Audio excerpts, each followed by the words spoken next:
Hello and welcome to another election watch analysis video. Today we will be doing a 2024 election prediction for Vice President Kamala Harris against former President Donald Trump. Before I get started, I have two quick announcements that will only last a few seconds. First of all, can you go to the description or the comment section and vote in the VP choice form for my 2028 series? It should be pretty quick and be great if you haven't participated. Also, could we get to 400 subscribers? It'd be really great because we're so close, and just make that final push to about 400. Now on to the video, and thank you for listening to my announcements. Kamala Harris currently has an approval rating lagging behind that of President Joe Biden, and is taking the heat for what is currently happening at the border, which is making her even more unpopular. Meanwhile, Donald Trump is making a political comeback, aiming for a 2024 run after his defeat in 2020. So here are the safe states for Donald Trump: Utah, Idaho, Wyoming, Montana, North Dakota, and South Dakota, and Nebraska, all of it except for the 2nd District, of course Kansas, Oklahoma. So in general, much of the Midwest and South would all be safe for Donald Trump. I also think that South Carolina would just barely be over the safe margin. This is because South Carolina's likely margin in 2020 was fueled by Biden's strength with white voters, which Kamala Harris does not have. Meanwhile, for Kamala Harris, the Pacific Coast and Eastern Seaboard would all be safe for her. New York, Illinois, Maine's 1st District, Hawaii, I think these states would all be safe, and Colorado would just be barely at that margin. For likely states for Donald Trump, I think Alaska, Texas, Iowa, Ohio, and Maine's 2nd District would all be safe. These would all be around under 12%, but above 5%. I think Texas would be about 5 or 6%. Kamala Harris would definitely have a lot of heat from many Hispanics just because of her position on the border right now, and that would make Texas likely. I think Florida would be pretty close to being likely, but since Donald Trump doesn't have as much of a home state appeal there compared to someone like Ron DeSantis, it would be lean. Anyway, for Kamala Harris, New Mexico would be likely along with Virginia, and that will be all. Now we get into the lean states. So for Donald Trump, Florida would be lean, North Carolina would be lean, and that is actually going to be all for his lean states. For Kamala Harris, I think Minnesota would be lean, Maine at large, and New Hampshire. So let's go over a few of the calls. Minnesota and New Hampshire and Maine at large were all likely back in 2020. But again, like I mentioned before, Kamala Harris does not have the same strength with white voters that Joe Biden does, and I think she'd lose a large portion of them. Many of them may not vote for Donald Trump, but they may not turn out at all, which would simply put these under the likely margin.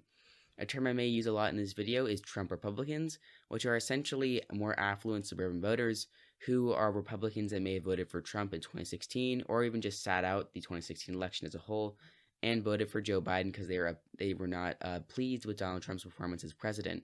Kamala Harris has little appeal to these voters, so many of them may vote for Kamala Harris, but I don't think many of them vote for Donald Trump.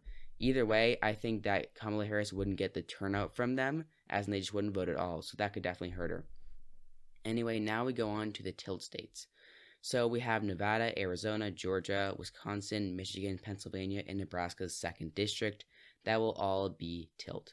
So I'll start off with Donald Trump's tilt states. Wisconsin would be tilt, I believe Michigan would be tilt, and Pennsylvania would be tilt. That effectively makes Donald Trump the next president in this scenario.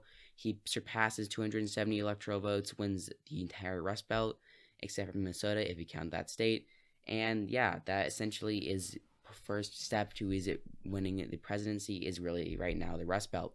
So let's go over this call. I think that Wisconsin would definitely go to Trump based on how little suburban appeal Kamala Harris has and the fact that Donald Trump would pretty much get his 2016 base against someone like Kamala Harris, which allowed him to win the state. Same thing in Michigan and Pennsylvania. Kamala Harris would not get as much support as Joe Biden did, and that would not be enough to win the state. Donald Trump would definitely turn out the rural areas, and that would allow him to overcome Kamala Harris's strength with these perhaps minorities in the cities in order to win. So there we have it. Donald Trump wins, and we still have three states in one district outstanding. So I'll start going by these one state at a time. I think Nevada would be tilt for Kamala Harris.